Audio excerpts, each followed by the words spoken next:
Today, we have the regular dose of spaceflight news. In the first segment, let's look at how the crew returned from the Chinese Tiangong space station. The second topic will focus on an all-female spacewalk on the International Space Station. The third topic will feature a photograph taken by the Webb Space Telescope, showcasing the legendary Crab Nebula in great detail.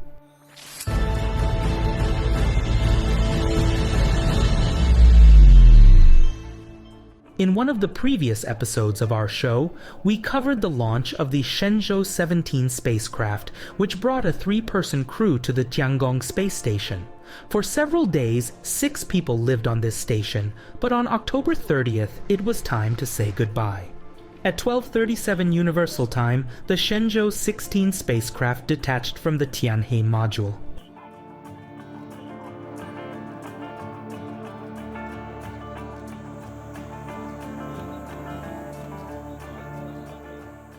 Three men returned to Earth, having spent 153 days on the Tiangong station.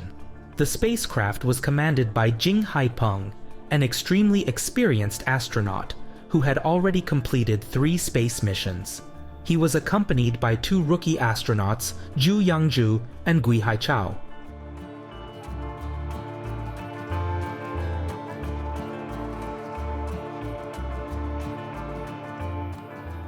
The return to Earth went according to plan. After a fiery re-entry into the atmosphere, the capsule deployed its parachute and descended to the autonomous region of Inner Mongolia. This is the typical landing area for Shenzhou spacecraft. The return module made contact with the ground on October 31st at 0:11 Universal Time.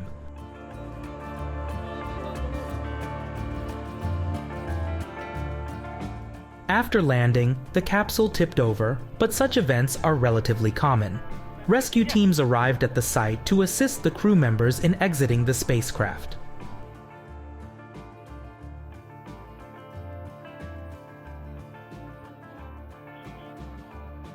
Approximately an hour after landing, all 3 men were outside the capsule.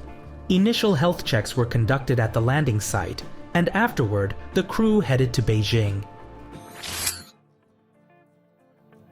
On November 1st, 2 American astronauts donned their EMU spacesuits. Laurel O'Hara wore a white suit, while Jasmine Mogbelli's suit featured red stripes. Both women then exited into the vacuum of space through the Quest module's airlock on the International Space Station.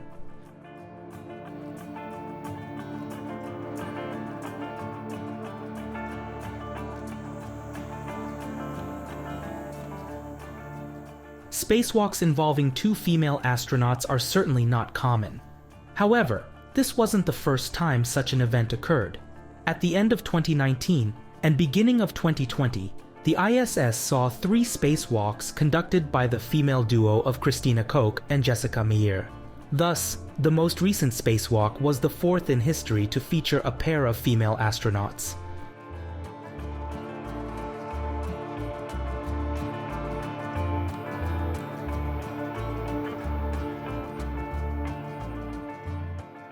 The 2 astronauts were assigned 115 tasks related to station maintenance and upgrades.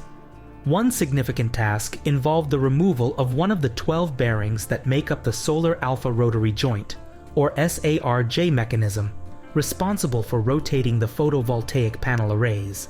During a future spacewalk, the removed bearing will be replaced with a new one.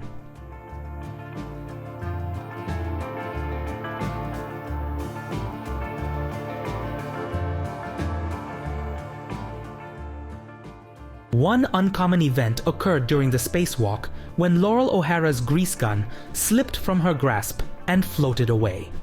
Fortunately, this incident had no consequences.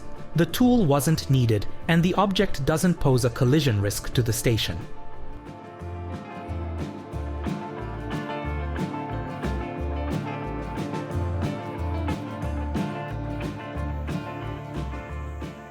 Laurel O'Hara and Jasmine Mogbelli successfully completed all of the primary spacewalk tasks and returned to the Quest module's airlock.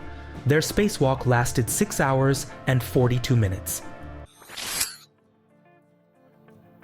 One of the most famous objects in deep space is the Crab Nebula, a remnant of a supernova explosion in the Taurus constellation which occurred during the year 1054. The legendary Crab Nebula has been photographed by the Hubble Space Telescope, but it was only a matter of time before the James Webb Space Telescope turned its golden mirror in this direction.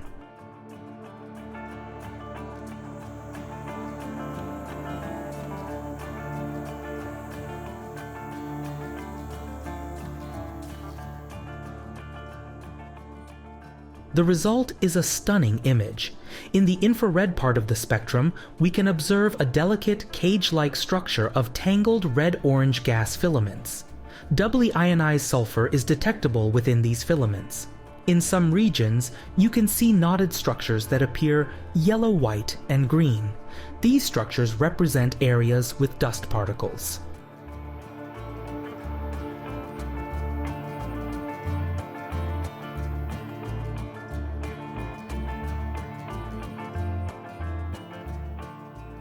The inner regions of the nebula feature translucent, milky material that emits synchrotron radiation.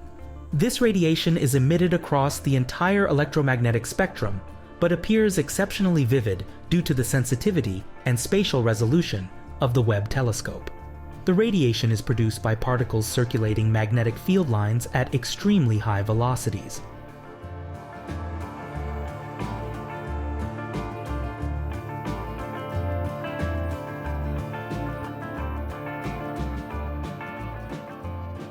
This image is composed of data captured by the NIRCam and MIRI instruments. While NIRCam observes in the near-infrared part of the spectrum, MIRI works with longer wavelengths in the mid-infrared range. The resulting image has a resolution of 10,509 by 9,151 pixels. If you find it fascinating, you can download it. The link is provided in the video description. Thank you for your attention to today's episode of Spaceflight News. We are delighted in your interest in space news, and to ensure you do not miss future episodes, kindly consider subscribing to our channel. Additionally, you can find other interesting news on our profile on social network X, formerly known as Twitter. The link can be found in the video description.